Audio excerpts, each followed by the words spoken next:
Welcome back to the DAF podcast. Today I have Seth Green. He's not green, he's tan as shit because of melanotan. I take it. I thought. You look at somebody and you're like, you got that melanotan look.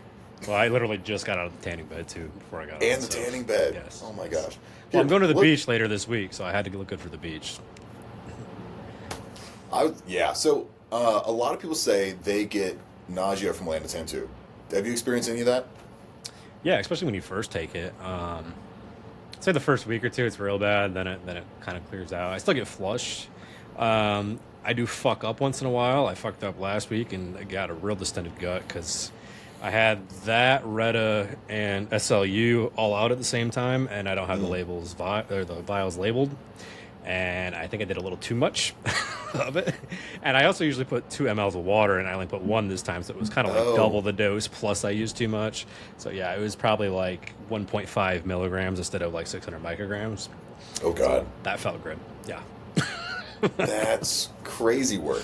That's Jesus. the second time I've done that. One time I did GH when I was doing 10 IUs, and it was 30 units on the thing, and I did 30 units of melanotan instead of my usual 5 or 10, and that was a bad night. I was dry heaving that night. Oh my gosh. Man, it's so label your easy to shit. mess up your dosing. Yeah, label your Just stuff. Label your shit. My issue is that if I reconstitute something and it's been a long time since I reconstituted it, I totally forgot what I did. Because if you put, like you said, 2 mLs or 5 mLs, it's a much different product. See, I have peptide calculators pulled up on my phone, and I have one for just like the GLP-1, one for melanotan, all that. So if I need to, I can double check because I used it in the past. But I get the cheap stuff from China, and they all come in the same thing. And the packs are labeled, but a lot of times I'll take off all the tops and just kind of throw them out and put the vials down on the island or whatever. And then I walk away, and I come back, I'm like, oh shit, which one's which? I don't remember. Yeah, no, exactly. Okay, well, let's introduce yourself. A lot of people don't know you. So what do you do? Who are you? I do online fitness coaching. I work with mainly 100K plus earners, entrepreneurs, but I do have some bodybuilding guys too. So my background is actually bodybuilding, and I worked 10 years in physical therapy before doing this. This year I transitioned into it full time. Up till March, I was still doing physical therapy part time, but I was just making way more money doing this, having more freedom with it. And I was like, shit, dude, I can do this anywhere I want, any day I want. So I end up working more hours doing this, but I can enjoy it a little more. And if I got to get the dog or something, I can go take a break and do it. You're not just stuck in the office all day long. So I kind of was like, all right, time to open it up and do my own thing. Yeah, and so you're pretty big in the gear space. I mean, I know you like talking about it. You're open with it. I'm open with it. We both like talking. It's fun. Who doesn't love it? I'm curious in your take. Do you think taking steroids actually takes years off of your life? Depends how you use them. There's very different levels of use. Let's put it that way. Yes. If you're just using CRT, probably not, honestly, especially if you're managing your blood pressure and your vitals and everything else, your blood work. But yeah, obviously, if you're railing, trend, and Superdrol year-round, like that definitely can. There's very different levels to it. But it's kind of like drinking alcohol. I mean, you can have a couple drinks here and there. Is it probably going to take, maybe it takes a year off, whatever. You're 95 instead of 96, but if you're drinking every day, all day, and you need a liver transplant, like obviously, yeah, that's a lot different than the person that has the occasional drink here and there. Mm-hmm. No, well, a lot of people always argue like steroids are bad for you, and that's why they don't do it. But those are the same people that go out and drink on the weekend. Oh yeah, and I'm like, smoke cigarettes, or post all their memes with Zins, and yeah, no, it's not. Yeah, they do all the other stuff. So it's so wild that like everyone's just chosen to like demonize this one thing. They're like, oh yeah, that's bad, and I'm like, so many other things that I would say are bad before this. Well, it's funny because in the 90s, I mean, I'm 31, so I was growing up like in the 90s and like early 2000s, and baseball, everybody loved watching all the guys hitting home runs and shit. You had GNC, had pro hormones and Superdrol over the counter. You could go get it. Nobody cared then. Jack 3D, like all that shit. People loved it, but like as soon as it got on like the list of like banned substances, and all of a sudden they shifted their attitude completely because of how the media portrays it and because it's seen as cheating now. Whereas before, back then, it was just like, oh, this is awesome. Like, look at these huge guys hitting dingers left and right, you know? Yeah. Well, in the cheating argument, I make the same rebuttal every time of like, some people have better genetics. Is that cheating? Like, I'm just trying to get to so-and-so's baseline because I wasn't born with those genetics. I can't do it. Like being pretty. Man, some people are just pretty. And life's just a little better for them. They get pretty privileged. Yeah. So why are you going to get mad when so-and-so gets plastic surgery to be less ugly? That's why I got to get tan, because I'm whiter than you usually. So. Like, shit. Man, my sister did melanotan, and I could tell. I was like, damn, Kate, you are dark. Well, it's funny. We have this Vietnamese girl at my gym. She does like bikini and all that, and she'll come up and mess with me, and she'll just put her arm up next to mine. She's like, "You're darker than me," and then I'm like, "Yeah, you're right." You're like, yeah, it's me. It's me. Yeah. Well, okay. So, what's something about, let's say, anabolic steroids of this nature that everyone thinks is true, but you're like, guys, this is just not how it works whatsoever? Definitely pre-prescribing AIs. That seems to be something that gets perpetrated all the time. I feel like when I'm ready to cycle reviews every single week, somebody's pre-prescribing their AIs and they bitch about their estrogen being too high or too low, and they don't get the blood work to back it up, and then it's like a constant like game of chasing your tail. I'm like, why not just run the shit like you're supposed to and then use it as needed? But it happens all the damn time. And I see other coaches sometimes do it too, and I call them out on it because I'm like, we've known this for years. We shouldn't be doing this, and they still fucking do it anyway. What's crazy is TRT clinics do it still. Oh yeah. All the time. They're like, here's your 12 and a they're half on such a low milligrams. dose too. It doesn't even make sense half the time. Like you might just crush their fucking estrogen. Yeah, it's so wild because everyone goes back and forth on like estrogen's role, if it's high or low, whatever. I mean, I think it's really personalized. Some people feel good at low estrogen, some people can't. Like, it's really just about how you feel when your blood work says. Like my coach, he's at like 25 in his estrogen, but feels amazing, which is how he runs. But he also runs a shitload of DHTs. He's one of those guys. And I'm the same way of like, I'll do 200-300 milligrams of test, and then 2-3 times that in DHT, and my estrogen's still good because I'm a bitch and my body loves growing bitch tits. No, I aromatize like a motherfucker too until I'm lean. But when I'm lean, what I've noticed, especially if I stack EQ and Primo, it'll put my estrogen undetectable. But then if I'm bulking or somewhat even in the middle, like all of a sudden I'll start getting, the nipple sensitivity and all that. And as soon as my body fat creeps up a little bit, it's like the exact opposite. It goes too high. And I'm super lean, it'll like crash down to nothing. So I'm always playing that game back and forth with it. But obviously getting routine blood work will let you hash that out. And hopefully we have our new clinic that we'll be working with here June 6th, correct? They're going to launch? Yeah. No, they're coming up. I mean, we're kind of live already. We're just trying to get more people in it. So if there's issues, we can catch them early. Okay, testing. Yeah, just figure it out. Like, make sure there's no back end kinks of all the other stuff. That's one thing I'm really excited about is the future of blood work, because AI is great, and AI in steroids is even better. Yep. I thought when I asked ChatGPT to write me a cycle, I first off didn't know it was going to actually do it, and second off I was like, this isn't the worst thing I've seen. Which is wild. That is wild they let you do it, because I've tried making ads and it tells you left and right so many things it cannot do if you want to make a picture or an ad. But then you can ask it to, build a drug cycle for you. It's like, okay, here you go.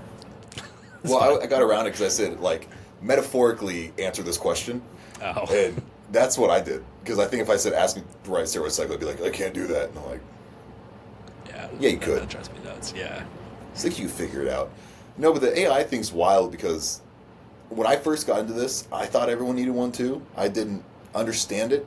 And then I was like, oh, you could just do master primo and then fucking manage your estrogen. There's like no reason to want to crush your estrogen unless there's side effects. Like if you can have no side effects at 70, 80, 90, do it. Like it's more anabolic. Yeah. I tend to be in the camp of trying to keep it in range if possible, though, because sometimes it does get a lot out of control. And there's some side effects people don't think of too. I've had one client especially that he was having digestive issues for a while, and I'm like, did you get blood work yet? He's like, no. I'm like, go ahead, get it. Your estrogen is probably high. And the estrogen is high is the reason why he's bloating and having issues with his digestion. So sometimes things that don't show up as like your typical estrogen symptoms can also kind of play a role too. But yeah, that's why it's good to have the testing there and track the symptoms at the same time. Yeah. So with someone running a cycle, a lot of people, when they start getting into steroids, like me, I was like, oh, you like do this thing, this cycle, and you just come off, and you keep coming on and off, versus like now it's like I can just kind of do something year round, and then I just don't go too much. I just do the most I can without having negative side effects, and then I just baseline it out. Mm-hmm. Do you find like, is there much gain from doing like crazy pushes, or is it just like find what works for you and kind of cruise with it? It's context. I mean, you're mainly like strongman now, right? Yeah. So for you guys, yeah, if you're peaking for a competition, that would make sense. Same thing bodybuilding. Like if you're in a big push phase, I mean, you got to pile the food on, but obviously you want to scale your anabolics as you go too. At a certain point, you need more anabolics to support the extra tissue growth. So our standpoint, yeah, there is a progressive like overload almost to your anabolics as you progress up in terms of weight classes and all that. But if you're doing like strongman powerlifting and you're going to be in the same weight class, I mean, there's not as much until you're obviously getting to where you're about to compete and you want to just have that extra power output. Then it's good for you. But bodybuilding is definitely more unhealthy because you're running for extended periods trying to put on as much tissue as possible. So there is a time and a place for the pushes, and not even just the gear push, but the food push too. So now you're causing all kind of digestive issues, and over time your digestive system's going to wear out because you're just overusing it. Essentially, it's just like somebody who's diabetic and fat. I mean, you're eating just as much food as them, but it's just clean food, and you're supporting just as much tissue. It's just muscle tissue versus fat tissue. So, yeah, over time it does cause problems, obviously too. But there's a time and place for it, and obviously you still need to cruise once in a while, also. Yeah, that's a big part. For you, when you come to, the chemical compound of like Mastron and Primo, I feel like there's a little back and forth on like how it works within the body of like what's actually going on there. I mean, how do you feel about the two compounds? Where do you think they fit in, and how are they, differentiating each other? I think they both work great. I mean, I use both of them half the time. I'll cut the mask with the Primo. I used to do that just because it costs, but now mask costs just like the same as fucking Primo. I think it's $10 less or something now, so it's not very much different. But yeah, mask seems to act more as like a serum, and whereas like Primo actually nukes the estrogen. Mm-hmm. But I mean, on paper, Primo is supposed to be more anabolic, where Mastron's more androgenic. So I mean, at the end of the day, do I get similar effects out of both? Yeah. Does mass seem to increase libido a little more and make you a little bit drier?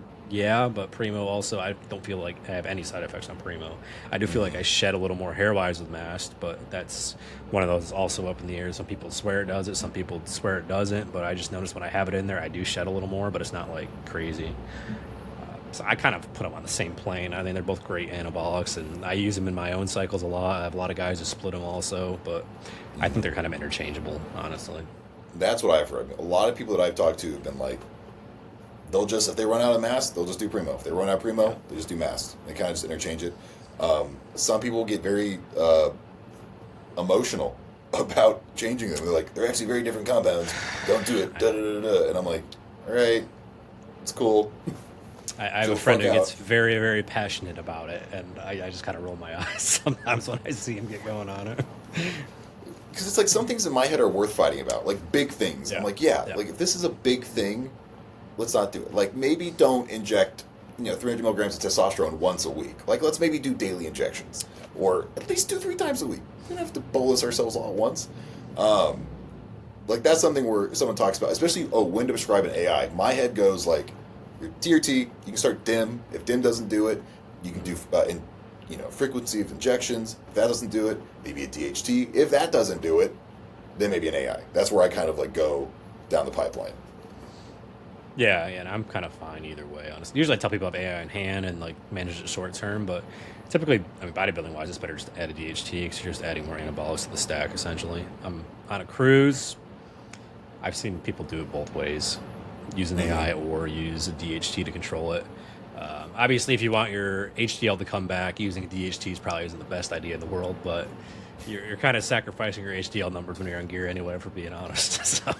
Yeah, man, that's one thing I'm always trying to do the best at is get more HDL. How do you get, so if you have shitty HDL, what can you do to get it back? Not much. Come off or just come down on your doses a lot. Citrus bergamot does work mildly to bring it up a little bit. But honestly, anybody who's been running gear for like over a year, it's going to be 40 or less, like especially if they run orals. Mine's consistently, like it rebounds into the 20s, maybe the 30s on a cruise. But if I'm blasting, I'm usually running Anavar or something else that's going to crush it down to like 15. So that's where it is. But I mean, the research doesn't really show HDL makes a giant difference at this point yet anyway. So I'm kind of like, it's whatever. I'd rather manage the LDL, the VLDL, and the ApoB. Those are the three that you worry a little more about, especially the ApoB. Most people don't check that, but that one's important to make sure that you're not getting stuck in there and building up plaque. Oh, have you heard, what was it, Justin Mahali or whatever? His take on cholesterol? No, but I'm sure it's interesting. I was just talking about him today. Oh, nice. He was saying something about like it being good that it's high, and it's not about HDL or LDL, more on triglycerides, which I feel like I agree on the triglyceride part. Like that's probably more damaging. But there's like always new studies coming out about cholesterol where they're like, oh, it's actually da da da, or it actually has no correlation. And I'm like, I don't know what to think anymore. Your very low density sticky ones that get stuck on the fucking cell wall or the vessel wall, you probably don't want a lot of those. Mahali also claims that DNP cures cancer, and now he says he's never given out DNP. And literally, I had one of his old clients today message me saying he's lying. He had me on DNP like 2 years ago and blamed it on me flying as to why I wasn't coming in. Like, because he increased her carbs too much, and then she got too watery. Then he used DNP and diuretics to fix it. And then he blamed it on her flying to the show. Yeah, he does all kinds of shit like that. And he was in my DMs the other day, like, trying to run his mouth, and I didn't even accept the request, so. Yeah, I never understood people. I mean, I get plenty of hate on Instagram about talking about gear. Plenty of hate. It's like, I could go on any day and be like, oh, here's 18 new comments. And first off, I also like to be like, you're small as shit. I'm 245 at 6'2". I don't think you know how small you are, so fuck you. Yeah. But I can't ever, like, it's so annoying because I wish, like, the inner void rager in me wishes I could just be a dick online. Yeah. But you don't gain anything by being a dick online. Honestly, people would back you up and support that, but the problem is the kids that start the argument are going to run around and just report you for it. Mm-hmm. That's their game. They try to, like, get you to say something back, then they try to report you and get your account blocked or shut down, or your reach gets fucking nerfed. I think you had that, a month or two ago, right? Yeah, you had that. I'm still under restriction till June 12th. I can't run ads, but I've had my DMs locked for saying the R word one time. So it's shit.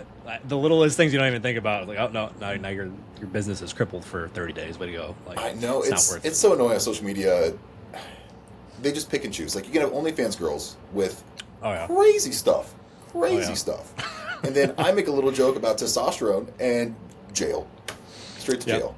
I mean, I got jailed for just showing meal prep with a bunch of sandwich containers and, like, cartoon Shren vials inside of it for meal prep. And I said it was me trying to sell drugs. I'm like, it's a fucking meme with a cartoon on it. What are you talking about? Like, you're like, dude, it's not. That's not it. So, but. See, I come from the era of the entire internet being like 4chan, and people are like upset over like 4chan nowadays. I'm like, that's how it used to be. It just was unregulated. You just said what you wanted, and nobody got fucking offended over it. Or if they did get offended, they just got bullied off the fucking topic, and they just went away, and then it was the end of it. Like, that was it. Yeah. You didn't have people reporting each other and doing dumb shit like that. So they'll run their mouths. I think anybody who leaves a negative comment should have to fight the person they're leaving the comment.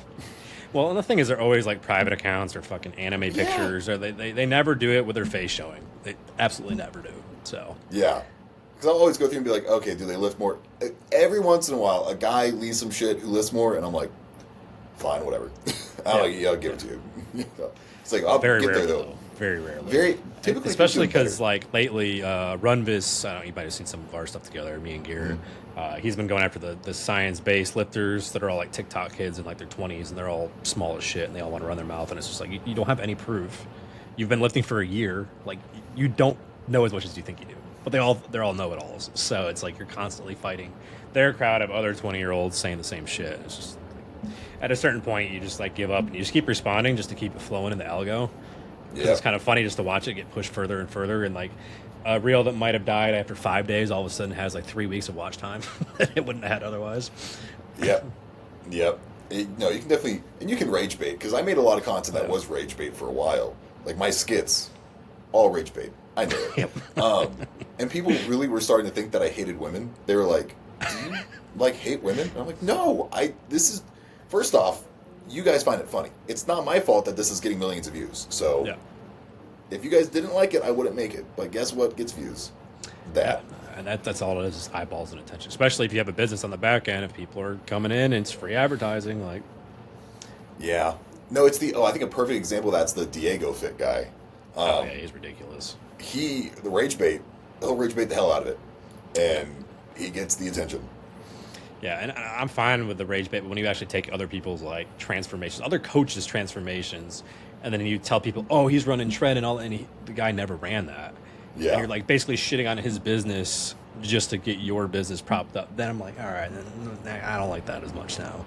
Because he's done that to some guys I'm friends with, including like Mark Hunter, who's IFBB Pro. He fucking like took his cycle and changed it. So this is what he ran, and was giving him shit for running gear and then going like partying or going to a concert. Meanwhile, Diago on his threads has him at EDC, high off his ass, doing gear and fucking drinking. I'm like, you're such a piece of shit, dude. You're doing the same exact thing, and you're calling him out for it. Like, yeah, that's something I always value in people is consistency. If you can be the same person. I don't care if you're a piece of shit, be a consistent piece of shit. Yep. If you're really nice, be consistently nice, and I'm happy. That's all that really matters. But the content that we make, I think, is good because we're not. I don't think we're bullshitting anybody. I don't think we gain anything from bullshitting anybody. And we just say what we think. And for me at least, if I say something wrong, I'll be like, "Oh, okay, cool." Like it's not like I can be wrong. My ego's not hurt. No.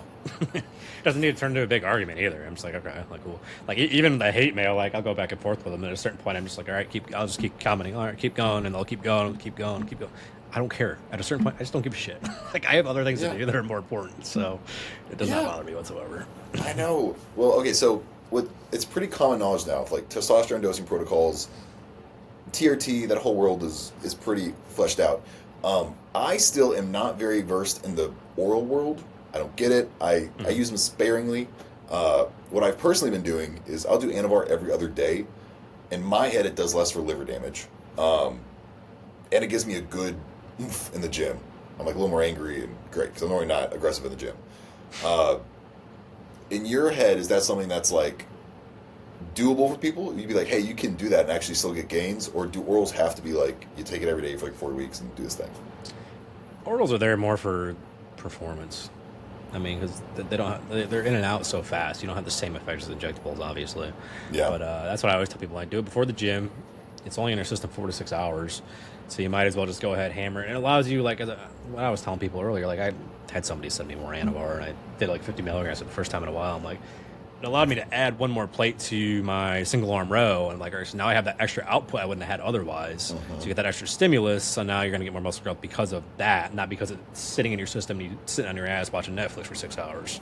You know, there's a difference there. So that's how I view it. And Anavar is like super safe. That's not one I would stress out about too much, but I mean, some people are like AIDS patients and stuff. They run it year round, like because they have to, and there's not a ton of side effects from it.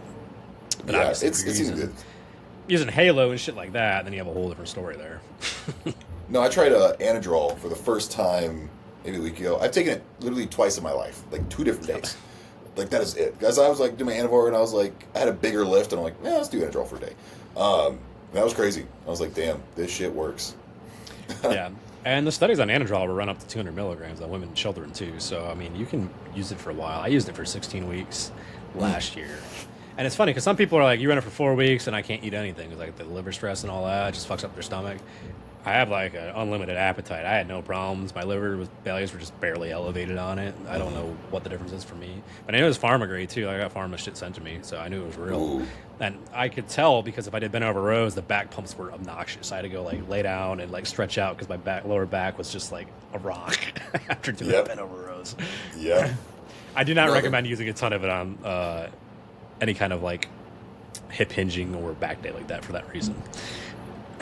Yeah, no, I've always had an interesting relationship with orals, so I'm always trying to grow, because I'm a strength athlete, so I'm like, there's not a lot of content around gear for strength. Like, all the content's always like gear and bodybuilding, so I'm like, I need to learn more about that.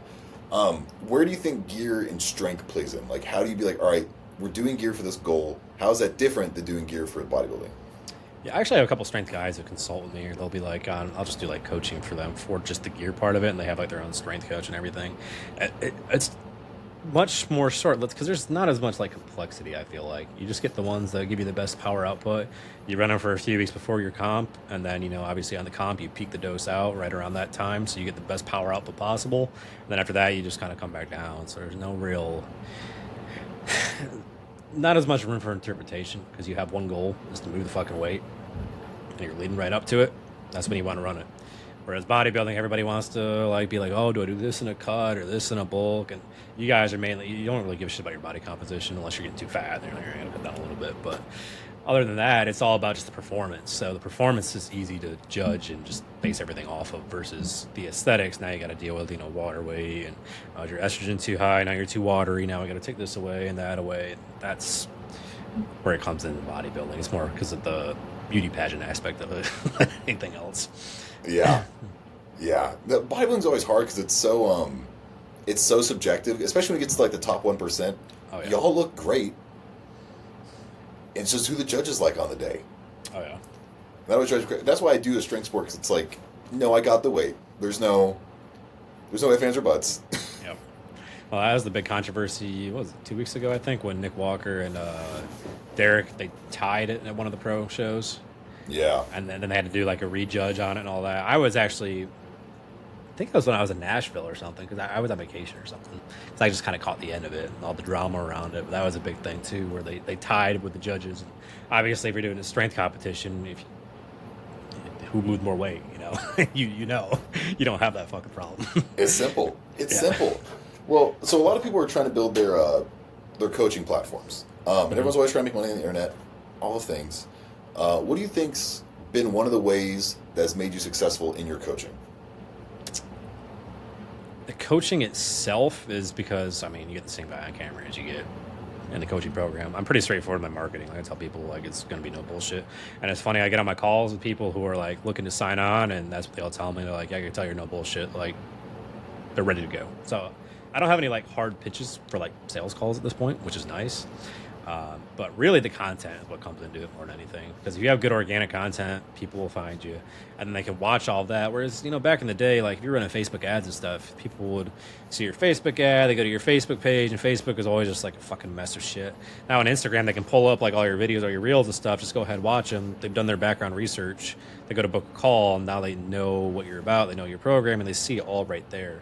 So your ads are just driving traffic to your profile that shows more. So they actually know what they're getting out of you versus back in the day, it was just kind of here's an ad. Now let me figure out if this person's legit or not. And, the internet being the Wild West it was back in the day, people could just SEO their way up the fucking pages on there and get away with some scammy shit. It still happens once in a while, but it's easier to sniff it out, especially if you have a coach that gets on Zoom calls with you before you buy, they're legit. That's where Diago fucks up. I hear about a lot of people, they get on there with his sales reps or with him specifically, ask him a specific question, and he'll go off and have to Google it on Reddit real quick. And I'm like, yeah, that doesn't look good on you. Having to do that. I've had probably 5 or 6 people get on calls and tell me he had to Google stuff on their Zoom call, and they just asked him a basic question. I'm like, as a coach, you don't want that. That's going to reflect badly.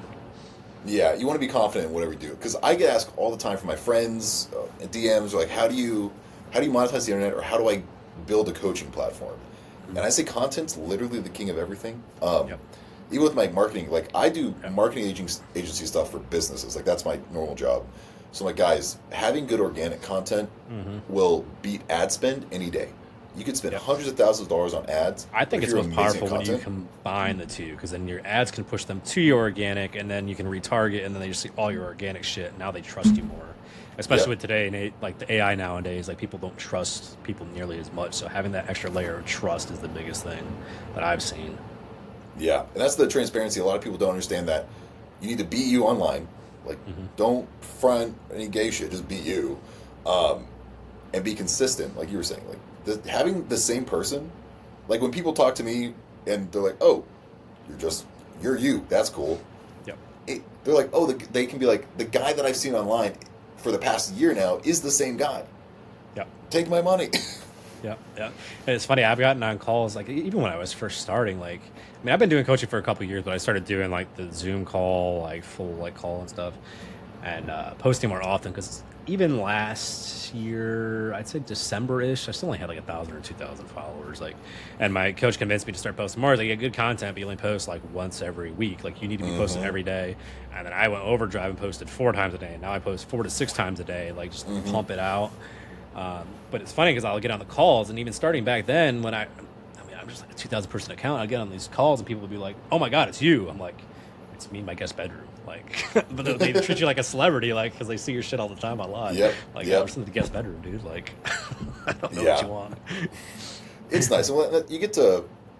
It's cool because a lot of people thought that you had to, have a lot of followers to get clients. That's one thing that I thought. I thought you had to, like, have a lot of followers to get clients. And then I was like, oh, there's accounts with 2,000-3,000 followers that make 5,000-10,000 a month. I have one guy that I know that has less followers than me. He's got 7,000 something. But he's below me. He makes $400K a month. Dude, what does he do? Fitness coaching. His ads are that good that his targeting is really good too. He targets just Christian men, like specifically. Okay. And like their KPIs and shit, like they'll have 100. I think one month he had 176 calls. They only accepted 75. Made 400K. Told over 100 people, no, you're not a good enough fit for us. It's like that kind of competition just to get in the program. So if your messaging's good and your program's that good, like people will fight tooth and nail to try to get in, and you can jack your prices through the roof, and they will have no problem paying it.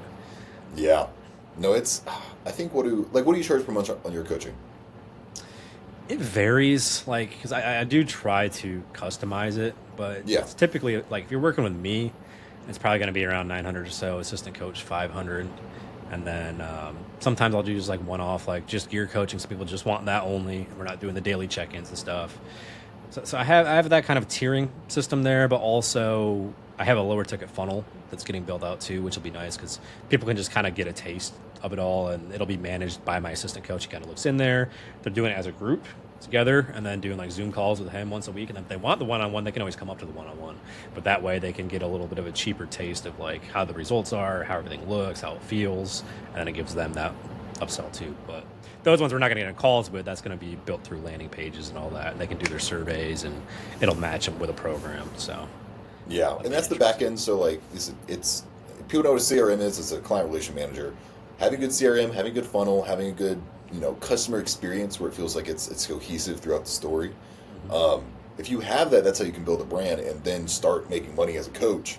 Yep. On top of like I think client wins are huge. Like I tell all my clients that. Because I'll do social media consulting. I'm like, if you want to build your social media, I'm like, post your fucking client wins.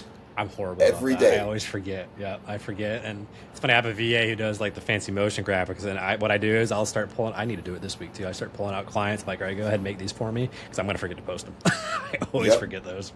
Yep. But it was such easy, like, so I started doing just CTAs in my story. That's why I started posting that, like the ad wins and like my client wins. Mm-hmm. Within the first week, I got like 10K of just people being like, hey, I want to do this. And I was like, oh, that's cool.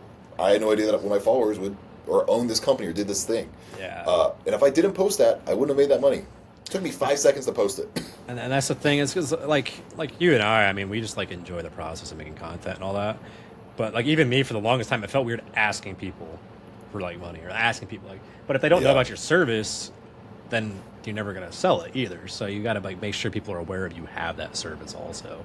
And that's my thing. Like now with my coaching, like I'm brushing up on my limit on clients. That's why I'm just increasing my prices gradually to work with me specifically and filling up my assistant coach. Cause like I'm getting to the point where I'm going to have too many clients where I can't give them the time they need and do the business stuff. So I have like a hard cap in my mind somewhere in the next 5-10 people. I'm probably going to be like, okay, that's it. Like everybody's got to go down.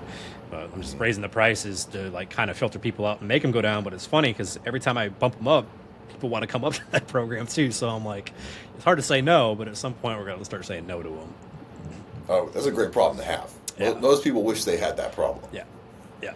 they could keep it. And so I have a lot of friends who'll do coaching and they charge like $50 or $100 a month. And I'm like, dude, you can't sustain that. And that's what I see a lot with fitness, especially. A lot of it is because I think it's because like TikTok and shit, like the kids only charge like $250, and they always advertise their prices as like the cheapest. So people think that's like the standard rate. And I know a lot of like bodybuilding coaches sit $300-400 a month too, because honestly, a lot of bodybuilders, there's a lot of overhead cost. So to help that demographic, you do have to think about that, because a show might cost you $2,000 just to shit, and then that's not including your anabolics and your food. Like it's an expensive ass sport. So for those guys, yeah, it does make sense, but a lot of them carry 100 to 200 clients. And I'm like, I don't know how you keep up with all those people and stay on top of it. And you're just doing that all day long, every day, and then you can't work on other aspects of the business, you know. Me, I'm all about having balance. Like I'm straight up honest with it. Like I'm like, if I'm full, I'm like, you're gonna have to work with Max, like my assistant coach. But that's what I see a lot. Is people also undervalue their services. Because if you go to the gym, you think, what does a trainer charge? Like $150 for each session, right? You go to 2 or 3 times a week, so you're talking 12, $1,800, especially in a big city like LA or some shit. You might be paying $200 a session. So they're paying $2,000 a month for a trainer to show the machines and do a DEXA. I mean, you're doing their gear, you're doing their blood work, you're doing their diet, you're doing daily and weekly check-ins with them, you're doing the form reviews, you're doing all the same stuff the trainer's doing and more, and you're charging a fifth or a tenth of their price. It doesn't make any sense. Well, think about how much like people pay for an Orange Theory membership. Oh yeah. And I work with med spas, so I sell memberships all day personally that are like $300-$400 a month and that's not even the upsells of all the other stuff they can buy. It's just the baseline to do like the baseline stuff. And those places don't get you the results that having an actual coach who knows what to do will get you. But these white moms want to go to Orange Theory and Hotworks, which I love you guys, you're great business models, but you're not gonna get the results you want. You gotta what they do really well too is they have that community in that group, and that's why I've started introducing more of that inside my app. Like my top tier guys are in their own groups, they keep each other accountable too, and they build that relationship. And then if somebody like starting to have like some financial difficulties or something, like, oh man, I don't want to leave the group. Like that's like one of the things they almost don't want to leave. It's that camaraderie between them all. And some guys don't want any part of that, so I just keep them out of it. But a lot of people like being in that group atmosphere, and I feel like those kind of gyms, they really sell that group atmosphere, and they almost feel pressure to stay once they're in there too, because they don't want to leave. So it's a great business model, but it is, and that's the thing that online people should take. Online coaches and people who are trying to build a brand should take notes from big brands who already do it successfully and be like, all right, what do they do really well? What do I not like that they do? And how can I make it better? Because even like big brands like Hotworks, they do a lot of stuff that's shitty. Like their social media is ass. Like a lot of these billion-dollar companies have terrible social media. And you're like, if they had someone like you or me who like knew this shit, oh my God, they make so much more money. Like the Wendy's account, like people fucking love Wendy's account because they're just commenting on stuff, making jokes, making fun of people. Like you just need somebody like that. Yeah, they know what they're doing. Oh my gosh, and it looks like an actual human's running the account, not just a bot. Yeah, and that's where everything's branding. And the thing is, like, at the end of the day, a coach is a coach. There's only so much to know about gear and TRT. That's right. And they're gonna tell you pretty the same shit. So then you just have to like the person. So you're paying for the person at the end of the day. So if you can't be a person online, then you're probably not meant to be an online coach.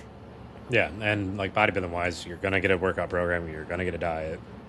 Whether or not you stick to it is gonna be A, your inner drive, B, the coach being on top of you too is part of it. But I mean, I had 10 years working in physical therapy where I had to work one-on-one with people. So to me, it's just kind of an extension of some of the skills I learned there. Except for I get to pick and choose who I want to work with, not Medicare telling me you're going to work with every single piece of shit that walks in the door. Yep. And honestly, like 90% of the patients are good, but every once in a while you get somebody who's like a rapist or a murderer or whatever. You have to work with that person, and you have to bury it. You have to just fucking suck it up. And I was like, I don't like this sometimes. Like really, it's awkward. Oh, I agree. Well, we're reaching a time for me because I have another thing I have to run to. But it was great talking with you. I think people are going to be able to listen to this, and if they do the things that we talked about with building an online brand, because it's not as hard as they think. It's really not. It's all about doing the non-negotiables and the same shit over and over again and being consistent. That's all it is. Yeah. If you just post every single day for a year straight, I guarantee you'll make some money. You'll probably have 5,000 followers just doing that. It's easy. It's not hard. Like, it's like going to the gym. So most people can't go to the gym or stick to their diet. If they could do that, they'd make more money and they'd look better and be in better shape. So easy as that. Well, you're a coach. People want to find you. It's official Seth Green on Instagram. Yeah, the official Seth Green. Official Seth Green. Great coach. I've been talking to you for a while now. I feel like I click with you pretty well. There's a lot of people in the online space that like I feel like have big egos or they just can't ever shut the fuck up. Yeah.